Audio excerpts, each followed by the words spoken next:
So I listened to Mr. Enyi Aboyeji, co-founder of Flutterwave and Andela, speak from an investor point of view. He said, some angel investors believe in a product because it was well sold to them by the founder, and then they proceeded to invest. The moment the money entered the founder's account is the moment the founder realized that they needed a car, a house, and a certain level of comfort. Their lifestyle changed.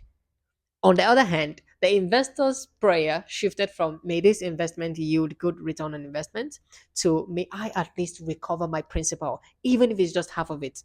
The investors on Shark Tank are often thrilled when they hear back end stories of what actually drove founders to start the business. So, founder A wants to start a tech enabled borehole in a rural area because he grew up in one where lack of water and poor water condition has affected the community and even led to some complications for pregnant women, inclusive of a relative of his. Founder B, on the other hand, wants to start a tech enabled borehole because his research showed him that many rural areas lack water supply, and he once went to these rural areas and saw for himself.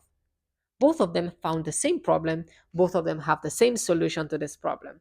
But who is likely to keep trying to bring this solution to limelight years after, even if they do not get the support of the investors? Other times, it may not just be about the passion for your business, it could be resilience. Some founders quit too early when they are faced with one or two challenges. Nobody wants to hand over his money to a vision that is easily shaken by challenges. Now, these are among the things that investors look out for because one of the pointers to businesses that would survive and thrive is what drives the founders. You see, when business owners, founders, and innovators think of their businesses, oftentimes they dream a lot about how successful it will be within the first few years. They are always caught by surprise when the business fails to make profit in the first 1 to 2 years of starting out. In other words, they prepare more for its success and less for its losses.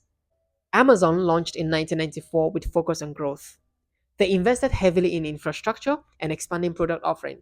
Their strategy resulted in operating at a loss for several years until the late 90s when Amazon started making profits. Tesla began in 2003 with pouring resources into electric vehicles, research and development with no profit until 2020.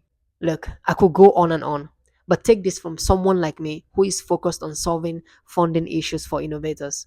Investors will trust you more when you tell them that your business is not going to be profitable in the first 3 years, more than when you give them a billion reasons why your business will make profit in the first 1 year.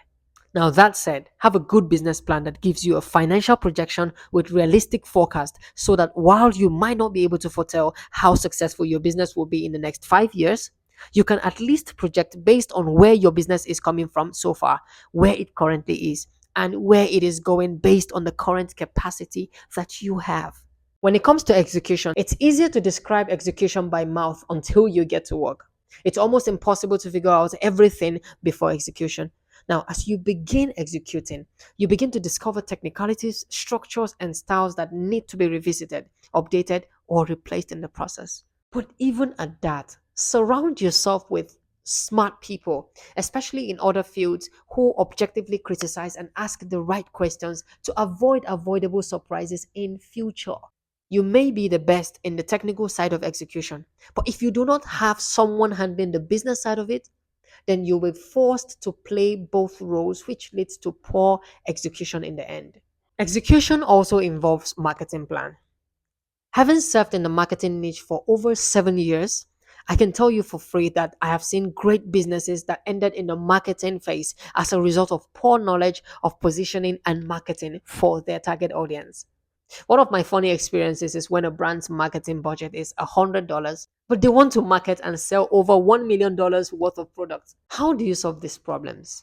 Find people who are good in their own field and let them execute according to their expertise. Does this make any sense to you? Tell me in the comments what other thing you would like me to treat in my next video. Then share this video with someone you know will thank you for sharing. And lastly, encourage me by subscribing to my YouTube channel. Thank you and see you in the next video. Cheers.